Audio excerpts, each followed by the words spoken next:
There are 3 tricks that can save your lost games and make you look like a genius. How many times are you gonna resign with white here, thinking this pawn is totally unstoppable? Because the rook cannot come to this square, otherwise it gets taken, so it cannot control the pawn. The king is too far away, and coming back with the rook this way, it's a lost cause, because all he has to do is bring the king and then queen. But what if I tell you that white is not losing this game? But you have to know the trick. Start with this check.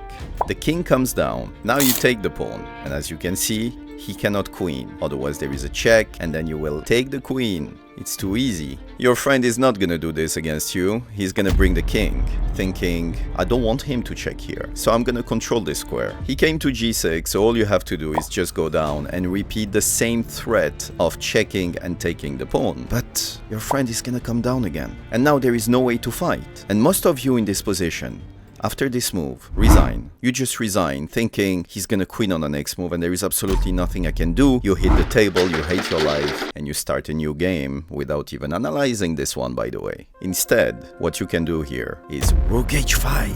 That can seem strange, but if your friend queens, I'm sure now you saw it. There is a check. This is a fork. You're forking both pieces. And now you're telling me, yeah, but I don't get it because he can take. Yeah, but this is a stalemate. This knight controls this square. The queen controls this, and the king controls f8. But let's go back for a second. We tend to forget that we're playing against people who are trying to kill us. So let's just say that your opponent is gonna see this threat of stalemate, and he's gonna come here, controlling this square. What are you gonna do now? Now you give a check.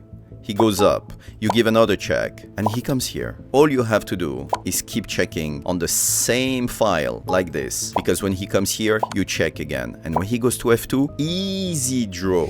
Rook h2, this pawn is now pinned, and you will take the pawn on the next move. Let's go back for a second here. You play rook h5, he goes to f6, you give a check. He goes to f5, you give another check. And now, what if he goes on g4 instead? Because you cannot come to this square anymore, so you have to remember this. Whenever the king comes on the same column as the pawn, you have to go on the same file behind this way, and this is your new threat. So here you go to h8, and obviously he cannot queen, otherwise all you have to do is check and take the queen that is here. And now let me tell you how you can mess up in this position in your games. Your opponent is gonna move the knight. You bring the king for some reason, when all you needed to do is just give a check and then take the pawn. He brings the knight again, and you still don't give this check with the rook, trying to take this pawn. And now, let me tell you something, you just lost with white because of this move. Because when you try now to bring the rook, there is a check,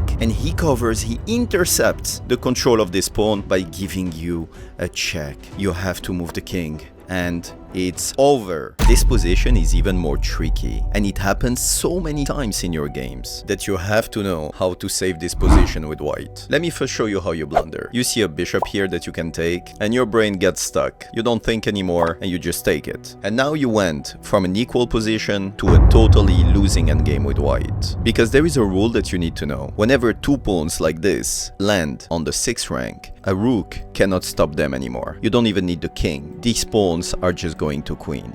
Of course, you can start with checks.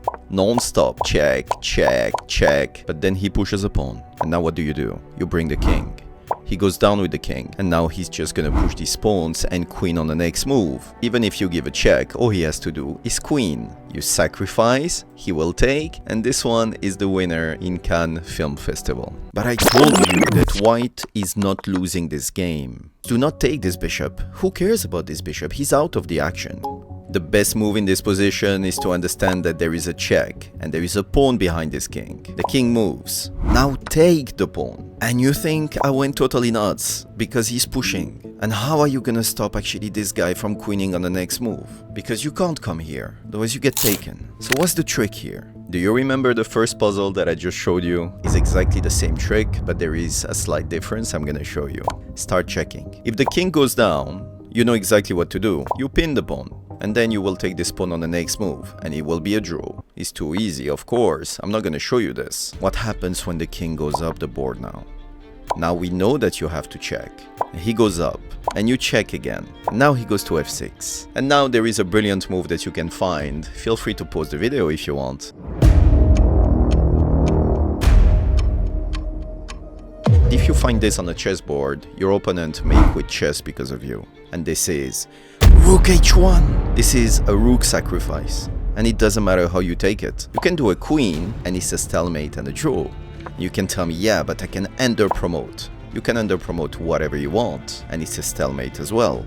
If you under-promote to a knight or a bishop, all white has to do is take this piece and it's still a draw. But wait, it's not that simple. When you go up, and we gave this check, what if we play someone who's a little bit stronger and he decides to come here? What are you gonna do about it? Because you don't have this trick anymore. He can just take it and queen because he can escape with the king. But now, my friends, I'm gonna show you how you can blunder a second time with black, because he's gonna take the bishop. And in your games, most of the time, you can queen, you just go for it. And now you went from a winning position to a drawish position and now to a losing position because he's gonna checkmate you, king rook versus a king. But wait a second, I never said once he takes that black is losing. That's the funny part. You assumed that black is totally losing. You still have a way to save this position by playing king f4.